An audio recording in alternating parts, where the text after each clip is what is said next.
हाँ ये भी सही है, तू कहती तो खा ले। लेकिन सुन, मैंने सुना है कि पेट गर्भ में जब बालक आ जाए तो माताएं दौड़ नहीं पाती।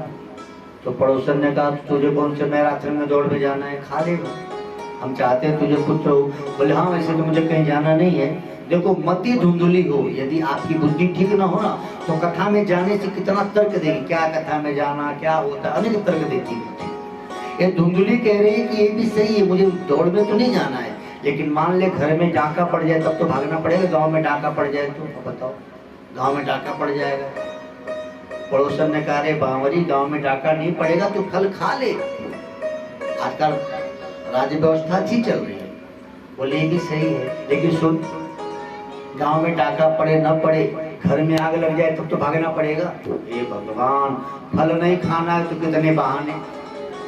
पड़ोसन ने कहा तेरे घर में आग नहीं लगेगा, तेरे पति ने पक्का घर बनवाया तो भोजन तू फल खा ले। बोली ये भी सही है, लेकिन सुन मैंने सुना है सुखदेव जी तो 12 वर्ष तक गर्भ में ही रह गए। तो पड़ोसन ने कहा सखी सुना तो मैंने भी। बोले हाय रे दैया, कहीं मेरे गर्भ में रह गए तो मैं मरी जाऊं, मैं नहीं खाऊं। पड़ोसन ने कहा तू इतनी भाग्यवान है कि तेरे गर्भ में सुखदेव जी आए, खा ले। कितनी बहानेबाजी हमारा मन करता है। टीवी देखना हो तो मन बहानेबाजी नहीं करेगा, मोबाइल चलाना हो तो नहीं करेगा, लेकिन कथा में आना हो तो मन बहुत बहाने बनाएगा। भोजन बनाना है, ये काम है, वो काम है, कथा में क्या तो यही सुन लेंगे, अनेक बहाने। ये दुनिया कितनी बहाने मार रही देखो। पड़ोसन क्रोध में चली गई। बहन आई, बहन से कहा कि देखना तेरे जीजा जी को पता ना किसने फल दिया। अब बहन नहीं चाहती किसके पुत्र हो। बहन ने कहा तू बावरी है, मेरा बेटा तेरा बेटा अलग है, और देख मुझे पुत्र होने वाला है, मैं तो गरीब हूँ, तू कुछ पैसे दे देना मेरे पति को, मेरा जो पुत्र होगा मैं तुझे दे दूंगी, और तू फल गाय को खिला दे, तेरे गैया को भी तो बछड़ा बछड़ी नहीं होते ना। और अपने पति से कहना कि मैंने फल खा लिया, स्वांग रचा गर्भवती होने का। और मति धुंधली है तो पत्नी ने भी वही कार्य किया जो बहन ने कहा। खूब ध्यान देना माता इस बात पर, बहुत दुर्भाग्य है देश का। एक काम तो सभी करो, क्या पता है, घर में ननद का आदर हो। जिस घर में ननद का आदर नहीं होगा उस घर की बहुओं को दुख ही होना है। बात करिए जरा, क्षमा करेंगे। भागवत की कथा कहती है कि धुंधली ने कहा कि सुन मैंने सुना है पुत्र गर्भ में आ जाए तो 8-9 महीने में बहुत काम नहीं कर पाता आदमी, मेरे घर में मैं अकेली हूँ, काम कौन करेगा। तो कहा था पड़ोसन ने कि अपनी ननद को बुलाना। ये कहती नहीं मैं ननद को नहीं बुलाऊंगी, उससे मेरी झगड़े चलते, मेरी ननद तो चोटन है, चोरन है। तू कहती तो बहन को बुला लेती। अच्छा 5200 लगभग 60 वर्ष पहले की कथा है। उतने वर्ष पहले व्यास जी को पता हो गया था कि आने वाले कलयुग में बहुओं को अपने ननद से प्यार नहीं होगा, अपनी बहन से प्यार होगा। पहले हमारे यहाँ बहुओं की बहनें नहीं आया करती थी, ये नया फैशन शुरू हुआ। और जब ऐसे शुरू हुआ है तब से ननद लोगों का पत्ता कट गया। जिस घर में ननद का आदर नहीं होगा, ध्यान देना बात थोड़ी सी कड़वी है, तुम ननद का आदर नहीं करोगे तो तुम्हारे घर पुत्र तो जन्मेगा लेकिन धुंधुकारी जन्मेगा। और जो ननद का आदर करते हो क्या कृष्ण आते हैं। यशोदा को पुत्र होना था तो अपनी ननद सुनंदा को बुलाया था, और यहाँ ये अपनी बहन को बुलाई है। परिणाम क्या निकला, बहन के अपने पुत्र को इसने पैसे पे लिया और दुनिया से झूठ बोला कि मुझे पुत्र हुआ है, बधाई बजाई गई। 7वें दिन उस गाय के गर्भ से भी एक मानव का बच्चा जन्म लिया। गाय के गर्भ में रहने के कारण उनका कान गाय जैसा था, इसलिए उनका नाम रखा गया गोकर्ण। बोले गोकर्ण जी महाराज की। गो माने इंद्रिय, जरा इस नाम का अर्थ देखो। गोकर्ण माना जो अपने इंद्रियों की बातों को सुने और निर्णय ले कि क्या सही है क्या गलत है। जैसे मन ने कहा पकौड़ी खाओ तो तुम बुद्धि से निर्णय लो कि खाना है कि नहीं खाना है। मन ने कह दिया मोबाइल देखो, तो बुद्धि से देखो क्या देखना है क्या नहीं देखना है। गो कर्ण, गो माना इंद्रिय, कर्ण माना सुनना। जो इंद्रियों के बात को सुनकर सही निर्णय लेता है वो गोकर्ण है। और धुंधुकारी का अर्थ, जो धर्म से अधिक धन को महत्व देता है वो धुंधुकारी है। जो उपासना से अधिक वासना को महत्व देता है वो धुंधुकारी है। धुंधुकारी जी का संग वेश्याओं के संग हो गया। आपके हमारे बेटे बेटी ब्राह्मण कुल के बच्चे की कथा है भागवत की, जरा ध्यान देना। मुझे लगता है ज्यादातर यहाँ ब्राह्मण बैठे होंगे। आपके हमारे बच्चों को बचपन से यदि मंत्र नहीं दिया, गुरु मंत्र ध्यान नहीं दिया, तो ब्राह्मण कुल में जन्म लेने वाला ब्राह्मण विद्वान का बाप विद्वान, उसका बेटा वेश्याओं के संग में आ गया। और एक दो नहीं, 5 वेश्या, जरा ध्यान देंगे भागवत को जरा समझो। 5 वेश्याओं को विवाह करके धुंधुकारी जी घर लाते हैं और अपने सारा धन उन पर लुटाते हैं। जरा आप विचार करो, आज भी इतना कलयुग का निवास है, फिर भी आज आपके गांव में कोई ब्राह्मण का बेटा 5 वेश्याओं को विवाह करके घर लाए, तो आप लोग रहने दोगे गांव में? बोलो नहीं ना। जरा ध्यान से समझे भागवत को। आज कोई आवारा बच्चा 5 वेश्याओं को से विवाह करे और अपने घर लाए, तो आप लोग रहने दोगे क्या? नहीं। तो क्या उस जमाने में ऐसा हुआ होगा? भागवत को समझना जरूरी है कि वास्तव में इसका अर्थ क्या है। दुर्भाग्य है कि वक्ता इसका अर्थ नहीं बताते। ये कहते हैं कि 5 वेश्याओं से विवाह किए, विवाह करके घर लाया, सारा धन लुटा दिया और वेश्याओं ने एक दिन रात को उसे मार डाला और प्रेत बन के भटकने लगा। लेकिन जरा तो बुद्धि से विचार करो, आज भी कोई लड़का, कोई बच्चा, कोई नौजवान 5 वेश्याओं से विवाह करके गांव में अपने घर में ला के रखे, गांव वाले रहने देंगे क्या? आप पुलिस बुला के भगवा दोगे? भाई ये नहीं हो सकता। ये गांव है साहब। इसका मतलब बात कुछ और है। भागवत जी को समझाने वाला जब तक कुशल वक्ता नहीं मिलेगा ना, तो बस कथाओं का ज्ञान उल्टा पुल्टा हो गया। 5 वेश्या क्या है? 5 ही क्यों? जब उसको वेश्या ही लाना तो 50 भी लाया होता। 5 क्यों भाई? ये 5 वेश्या हम सभी के पास है। ध्यान देना जरा। आप स्त्री हो, पुरुष हो, बेटा हो, बेटी हो, नौजवान हो कि बूढ़े हो, 5 वेश्याओं से हम सभी को प्रेम है। बात कड़वी है, ध्यान दो। भागवत क्या कह रही? 5 वेश्या मतलब रूप, रस, शब्द, स्पर्श और गंध। 5 जो हमारे विषय है ना जीवन के, इसी को व्यास जी वेश्या कह रहे हैं। वेश्या तो फिर भी धन लेके छोड़ चली जाती हैं, लेकिन ये विषय रूपी वेश्या हमारा जीवन रूपी धन ही ले लेती है। देखने की इच्छा, देखते देखते आंखों की रोशनी गई, लेकिन देखने की इच्छा कहाँ गई? अच्छा, हम देखना क्या चाहते हैं? भगवान देखना नहीं चाहते, हम संसार देखना चाहते हैं। साफ टीवी नजर नहीं आ रही, पढ़ नहीं पा रहे, चलो भाई आंख बनवा लो। वही संसार में विषय एक वेश्या है। ये आपका जीवन रूपी धन ले रही है और हम धुंधुकारी हैं, उसको दे रहे हैं। फिर सुनने की इच्छा, क्या सुनते हैं साहब आप? दिन भर में कहीं समाचार, कहीं क्या, किसी की निंदा, किसी की स्तुति और कथा सुनना होता है, तो आपके पास टाइम ही नहीं। यह वेश्या है। हम जरा विचार करें कि आप दिन भर में सुनते क्या है, भगवान के बारे में कि संसार के बारे में? ये वेश्या है। फिर चखते क्या है? अपनी जीवा को कौन सा स्वाद दे रहे हो, संसार का कि भगवान का? इस जीवा से पहले भगवान का नाम लो, तब अन्न का स्वाद दो। कितने लोग हैं जो माला जपते हैं? ये वेश्या है। तो कृपानाथ भागवत जी कह रही हैं कि यदि इन वेश्याओं के चक्कर में पड़े तो आखिरी में क्या होगा? वेश्याओं ने मार डाला ना। देखते देखते, सुनते सुनते, चखते चखते दांत टूट जाते हैं, नकली दांत लगाएंगे लेकिन स्वाद छोड़ेंगे नहीं। जन्मे तो दांत नहीं थे, मरने से पहले दांत भगवान ने ले लिए। मतलब जैसे जन्मे तो शुद्ध दूध पे रहा करते थे, बुढ़ापे में दांत नहीं है भैया, अब दूध ही रोटी लो, क्या जरूरत है सब स्वाद लेने की? आराम से दूध रोटी खाइए, हरि नाम गाइए। लेकिन नहीं, हम मानते कहाँ हैं? ये 5 वेश्या कौन है? 5 इंद्रियां, सूंघने की, देखने की, स्पर्श करने की, ये सब आनंद लेना हम चाहते हैं। परिणाम मरकर हो गए प्रेत। और प्रेत बन के भटकने लगे धुंधुकारी। एक उस धुंधुकारी की बात नहीं है, हम सब की बात है।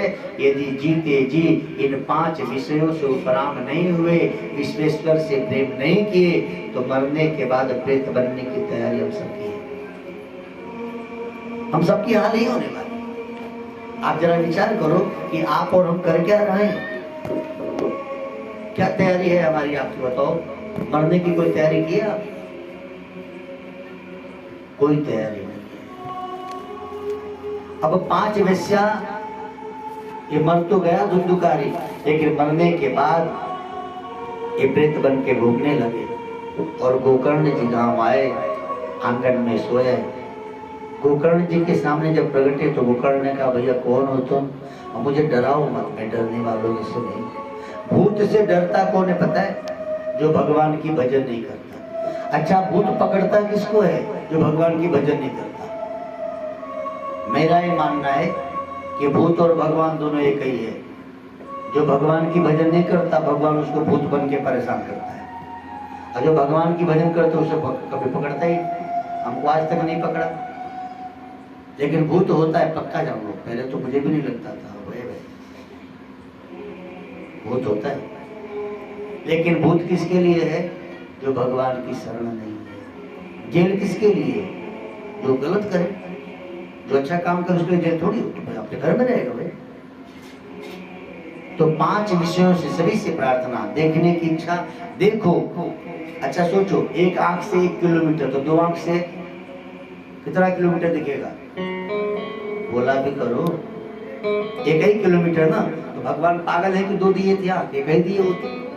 जब एक आंख से भी 1 किलोमीटर और 2 आंख से भी 1 किलोमीटर, तो ठाकुर जी क्या पागल है? सब एक आंख देते, एक उनको देते जिनके पास नहीं है।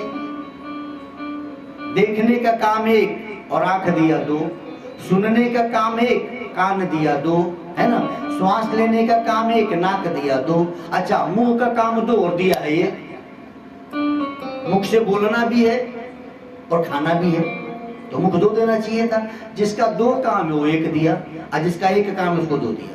मतलब 2 आंख इसलिए दिया है कि 1 आंख से संसार को तो देखो, लेकिन 1 आंख से अपने को भी देखा करो कि हम कहाँ हैं। हम दोनों आंखों से संसार में लोगों की कमियां देखते हैं, कभी अपनी कमी भी देख लिया करो। 2 आंख इसलिए कि 1 आंख से संसार को देखो, लेकिन संसार को देखने से पहले अपने को भी तो देखो कि हम इस समय क्या कर रहे हैं। 2 कान इसलिए नहीं दिया कि संसार की सुनो, 2 कान इसलिए दिया कि पहले 1 कान से भगवान की सुनो और 1 कान से संसार की सुनो। यहाँ दोनों कान से खाली संसार की सुनते हैं। 2 कान इसलिए है कि पहले गुरु का सुनो, फिर संसार का सुनो। हम तो दोनों कान से संसार को सुनो। मुख दिया 1, अच्छा 1 है और काम 2 है, यानी संभाल के उपयोग में लेना है। मुख है 1, काम है 2, क्या? भोजन भी इसी से ग्रहण करना है और शब्द भी इसी से बोलना है। 1 मुख के 2 काम, यानी सावधानी पूर्वक इसमें क्या डालना है इसका विचार रखें, और इस मुख से कौन सा शब्द बोलना है इसका भी विचार रखें। कुछ भी बोल दोगे तो फिर परेशानी बढ़ जाएगी भाई। मुख से कुछ भी बोलने से पहले सोचो, और मुख में कुछ भी डालने से पहले सोचो। आजकल लोगों को अपना मुख डस्टबिन लगता है, कुछ भी कचरा उठाया खा लिया। उस पाउच पे लिखा है कि नो खाओ, आजकल तो चित्र भी बना दिया गया, वो खतरनाक है। लेकिन आप ऐसे खा रहे हैं मानो प्रसाद खा रहे हैं। यानी आप क्या अपने मुख को म्युनिसिपैलिटी का डस्टबिन समझते? कुछ भी डाल लो, कुछ तो समझ रखो भाई।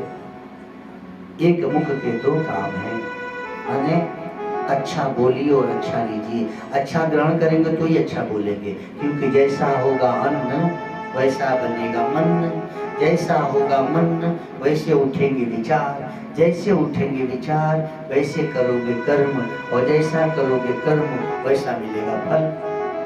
आपके मन में विचार आया होगा ना, कथा में चले तब यहाँ बैठे, यानी ठीक आज से 32 दिन पहले आपने कोई अच्छा आहार लिया होगा, उसका परिणाम आज मिल रहा है। जब जैसा अन्न लेते हैं ना वैसा मन बनता है। मन का निर्माण अन्न से ही है। जो बुरे अन्न लेते हैं ना, जैसे बड़ी जाति में जन्मे छोटी जाति में जन्मे ये महत्वपूर्ण नहीं। संत रैदास जी छोटी जाति में जन्मे थे, हम लोग प्रणाम करते हैं। आजकल छोटी जाति वालों को बहाना मिल गया, बोले हमारा तो जाति छोट बा, महाराज हमको क्या, तेरी जाति छोटी नहीं, तेरा अन्न दूषित है, और अन्न दूषित है तो मन दूषित है, तू जानना ही नहीं चाहता कथा में। जाति से क्या लेना देना भगवान को भाई। भगवान जब भी मिले तो छोटी जाति को पहले मिले।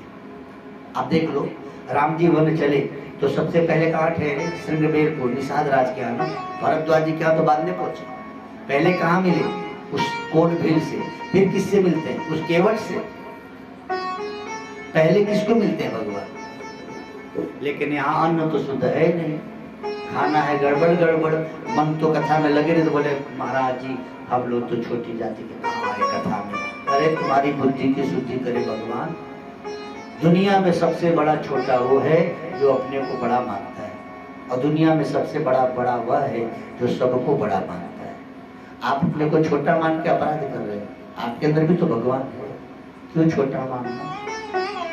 अपने को भगवान को मानना, मेरा मैं भगवान का, इससे बढ़िया कोई रिश्ता हो ही नहीं सकता। मैं ब्राह्मण में, अच्छा देखो, एक पिता के 4 बेटे, मान लीजिए एक बाप के 4 बेटे हों तो चारों की जात एक होगी ना।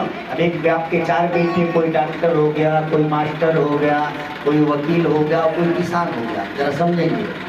तो किसान है, डॉक्टर है, वकील है और मास्टर है, लेकिन ये सब एक ही बाप के हैं तो इनकी जात तो एक ही होगी ना, काम अलग अलग है। तो कोई डॉक्टर साहब, कोई वकील साहब, कोई मास्टर साहब और कोई किसान, लेकिन सबकी जाति एक होगी क्या? लोग बताओ, बोला भी करो, एक ही होगी ना। तो एक ही ब्रह्म से ब्राह्मण, क्षत्रिय, वैश्य और शूद्र, एक ब्रह्म के 4 पुत्र हैं और चारों को काम बांटा गया है अलग अलग। लेकिन कुछ मूर्ख विद्वानों ने ऐसा इसमें जातिवाद लाया, ये अलग कैसे हो गए भाई? काम अलग है, नाम अलग है। आप वही के 4 बेटे में एक मास्टर हो जाए, एक डॉक्टर हो जाए, तो गांव वाले एक को मास्टर साहब कहेंगे, एक को डॉक्टर साहब कहेंगे ना, तो दोनों अलग अलग जाति के हो गए क्या? हम एक ही परमात्मा के 4 पुत्र हैं, ब्राह्मण, क्षत्रिय, वैश्य और शूद्र। जो पढ़ाने लगा, यज्ञ करने लगा वो ब्राह्मण हो गया, जो सबकी रक्षा करने लगा वो क्षत्रिय हो गया, जो कहे सबका पालन पोषण करने लगा वैश्य हो गया, जो सबकी सेवा करने लगा वो शूद्र हो गया। लेकिन ये चारों के 4 नाम काम के अनुसार हैं। बताओ ना कि हराम खोर मूर्ख ने फैला दिया, तुम छोटे हो हम बड़े हो। ये हम हिंदुओं को, हम सनातनियों को लड़ाकर मजा लेने वाले लोगों ने किया। यही कारण है कि 600 बरस मुसलमानों के, 190 बरस अंग्रेजों के, लगभग 800 बरस हम गुलाम रहे।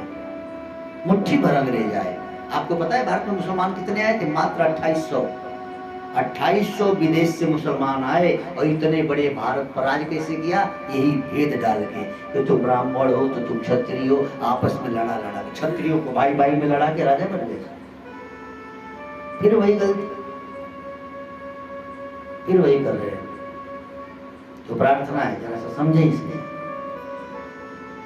भागवत कहती है 5 विषय समझ गए, 5 विषय। अब देखने का दिल करे तो देखो, लेकिन सोचो कि जो हम देख रहे हैं देखने योग्य है भी कि नहीं, दर्शनीय है कि नहीं। सुनो तो सुनने से पहले सोचो, जो हम सुन रहे हैं सबसे ज्यादा ज्ञान कैसे होता है? देखने से कि सुनने से? पढ़ते हैं ना आप लोग, पढ़ाई कैसे होती है? सुनने से कि देखने से? बोला करो ना। कुछ बच्चे कल से आगे भी बैठा करें, कैसे पढ़ते हैं? देखने से कि सुनने से? हाँ, सबसे ज्यादा ज्ञान सुनने से होता है ना कि देखने से। जैसे आंखें, हम जब छोटे थे तो हमारी आंखें क ख ग देखती थी, लेकिन जब गुरुजी ने बताया कि ये क है तो सुनकर हमको याद हो गया, हमने क को पहचाना। उससे पहले भी तो क देखते थे ना।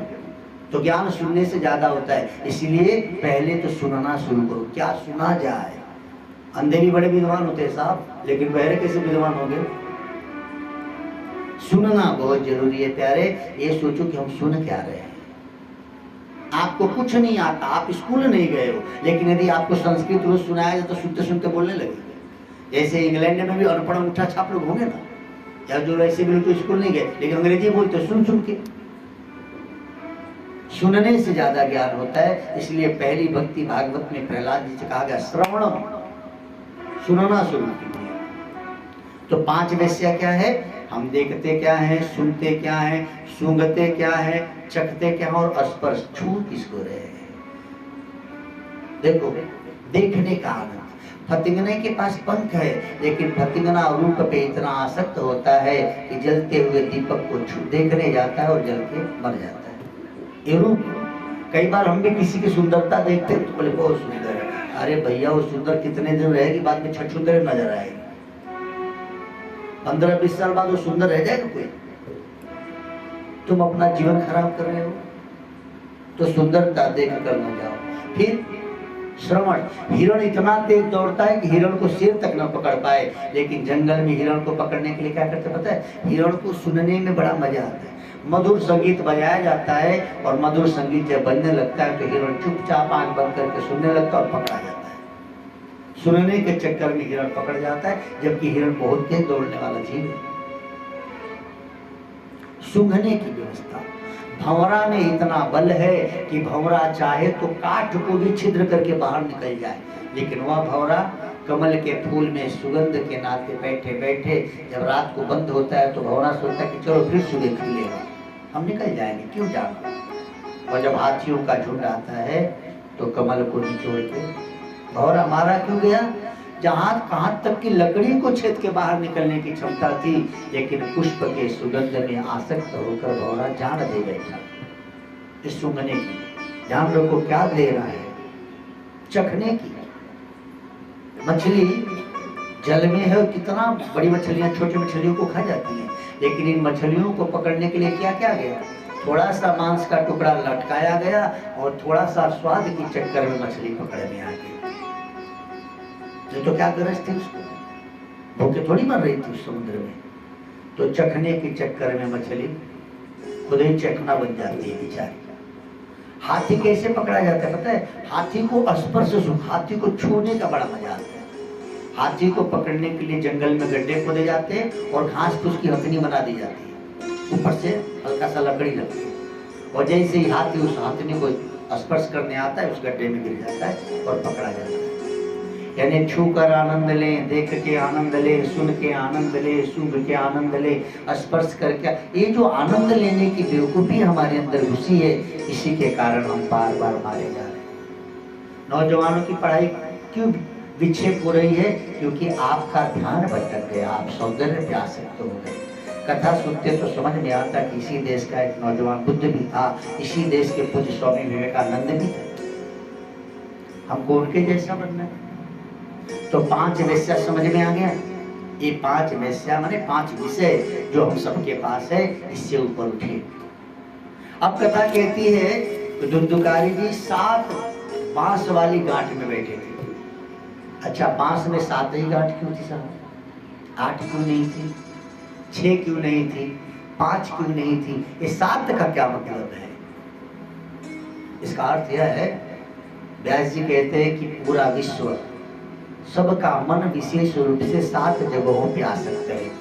हमारे मन में 7 गांठें विशेष हैं। यदि भगवत कथा के ज्ञान से इन 7 जगहों से मन को हटा लोगे तो मुक्त हो जाओ। अब 7 गांठें कौन कौन सी जानिए जरा। पहली गांठ पिता और पुत्र की गांठ। सबसे ज्यादा ममता अपने पुत्र पर होती है। याद करो, ये पुत्र पहले नहीं था और बाद में नहीं रहेगा, या तो हम छोड़ देंगे या तो यह छोड़ देंगे। तो पिता और पुत्र की एक गांठ, सबसे ज्यादा ममता पुत्र पे होती है। यदि ज्ञान हो जाओ इस ममता को तोड़ दो तो जीते जी एक गांठ टूट जाएगी। 7 बातें हम ध्यान देंगे जरा। 7 जगहों से मन को हटा लेंगे आप तो आप जीते जी मुक्त हो जाएंगे। मरने के बाद मुक्त होने की बात नहीं है। दूसरी, पति और पत्नी की गांठ। 20 साल पहले जिसको जानते नहीं थे, लेकिन विवाह होने के 20 साल बाद देखो तो बोले इसके बिना चले गए, नहीं चलता है। लेकिन सोचो, साथ आए थे क्या? नहीं। साथ जाओगे क्या? नहीं। जब हमारे माता पिता भी एक साथ नहीं जन्मे और एक साथ नहीं मरे, तो हम लोग भी जैसे उन्हीं के साथ होना है, वैसे होंगे, आगे पीछे जाना है हम लोगों को। तो पति और पत्नी की गांठ भी भागवत जी की कथा सुनकर आज से ही तोड़ना शुरू करो। इसका मतलब ये नहीं कि बोलो ही मत, लेकिन अंदर से समझो, न संग आए हैं न संग जाएंगे। एक दिन ऐसा जरूर आएगा कि वो चली जाएगी तो हम रोएंगे, या हम चले जाएंगे तो वो रोएगी। छूटना तो पक्का है, कोई ऐसा संयोग नहीं वो जिसका कभी वियोग नहीं, कोई ऐसा सुख भोग नहीं जिसके पीछे दुख रोग नहीं। जब राम और सीता जी एक साथ नहीं गए, दशरथ और कौशल्या जी का एक साथ आना जाना नहीं हुआ, तो क्या हम लोग एक साथ आएंगे जाएंगे? ये बात यदि समझ में आ जाए तो आज से अभी से पति पत्नी की गांठ टूट गई। पहली गांठ पिता पुत्र की गांठ, दूसरा पति पत्नी की गांठ, तीसरा व्यवसाय।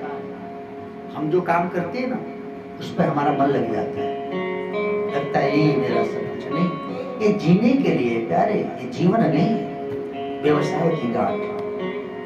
अच्छा व्यवसाय हो गया, बेटे बेटी हो गए, बुढ़ापा आ गई, लेकिन द्रव्य की गांठ। हाँ, कई लोग मरते मरते पूरा दे नहीं सकते, मरने के बाद भले बेटे बेवले, ये भी एक आसक्ति है। और धन में जिसकी मन की आसक्ति हो और मर जाए, ऐसा व्यक्ति सर्प बनकर पैदा होता है।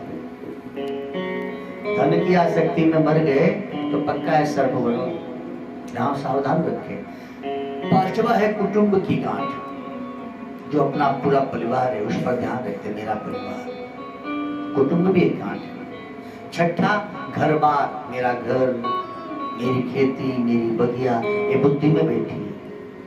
और सातवां गांव, आप कहीं रहिए गांव की याद आती है। आप दिल्ली बम्बई चले जाओ, कोई गांव का जाता है ना, तो भैया गांव ठीक हो, जब किसी गांव में आपके दुश्मन भी रहते जिससे आपकी बातचीत नहीं है, लेकिन दूर चले जाओ तो गांव याद बहुत आता है, गांव की गलियां याद आती है। भागवत जी कहते हैं कि ये 7 गांठें हैं, लेकिन आपको गांव इसलिए याद आ रहा है कि आप इस गांव को अपना गांव मान लिए, जबकि आप भी इस गांव के नहीं हो और ये गांव भी आपका नहीं है।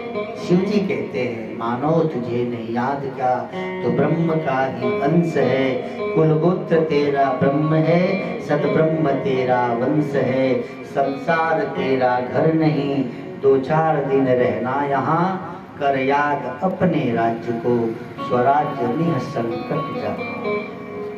हे मानो तुझे याद नहीं, तो ब्रह्म का ही अंश है। तो ब्राह्मण क्षत्रिय वैश्य शूद्र जो भी हो, पहले तो ब्रह्म के अंश हो। जैसे एक पिता के 4 बेटे, चारों का काम अलग अलग, पिता एक है, ऐसे एक ब्रह्म। हमारे यहाँ एक छोटा सा ग्रंथ है ब्रह्म रामायण, उसी में का वचन है ये, मानो तुझे नहीं याद क्या, तो ब्रह्म का ही अंश है, कुलगोत्र तेरा ब्रह्म है, सदब्रह्म तेरा वंश है। 7 गांठें जैसे टूट जाती, हम मुक्त हो जाते हैं। गोकर्ण जी कथा सुना रहे हैं और उस बांस में धुंधुकारी जी विराजमान हैं।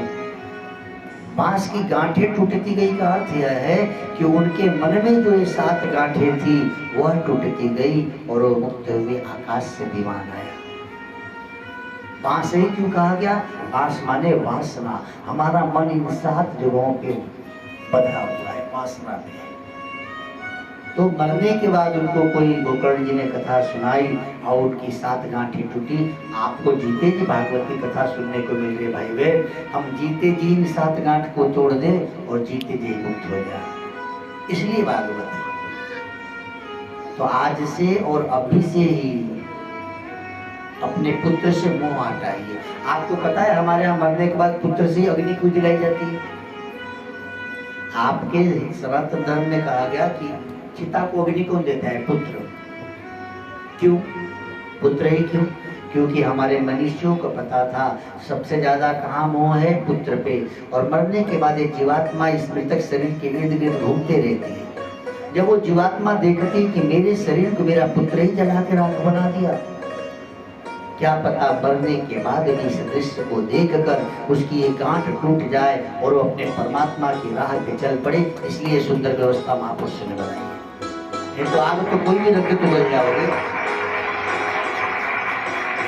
क्या सुंदर व्यवस्था है ये तो। अच्छा ये देखो, आग रखी कहाँ जाती है? मुंह पे। अच्छा सिर पे रखते तो नहीं जलते हम लोग? पहले सिर पे रखते तो आसान था, बाद फटाक से पकड़ लेता है। आग सबसे पहले बाल पकड़ेगा ना, तो मुख पे क्यों रखा जाता है? हम जब मर जाते हैं तो हमारी चिता की आग हमारे मुख पे क्यों रखवाता है ब्राह्मण? कारण जानते हो? कारण यह है कि जो मुख मिला था तुझे राम नाम लेने को, इस मुख को तूने राम नाम में उपयोग नहीं किया तो ले चल। इसी वेद, हमारा वेद कहता है जो लोग राम नाम लेकर ऊंचा ज्ञान प्राप्त कर लेते हैं ना महापुरुष, उनको जलाया नहीं जाता, उनकी समाधि बना दी जाती है। जिस तन से तुम ईश्वर को पा गए वो जलाने योग्य नहीं है, लेकिन जो तन ईश्वर को पाने के लिए मिला था और तुझे संसार में लगा दिया, ले ये फूंक के जलाने योग्य ही बचे। इसीलिए मुख पे रखा जाता है कि मुख मिला था किस लिए? प्रभु की भजन करने के लिए, और तुमने भजन कम किया और संसार से प्रेम किया, ले तेरा मुख जले। एक कारण है मुख पे अग्नि रखने का। ये तो देखो हमारे यहाँ जो कुछ संत मरते तो कहाँ उनको जलाया जाता है, समाधि बनाई जाती है, क्योंकि उन्होंने अपने मुख का सही उपयोग कर लिया। तो हम तो चाहेंगे आप भी करो और मैं भी, मेरे लिए भी बात है, सिर्फ आपके लिए नहीं है। ये मुख से जितना हो सके जप किया जाए। और मैं माला फ्री देने वाला ब्राह्मण हूँ। हम तो लोगों को माला फ्री देते रहते हैं, आप खाली जप करो।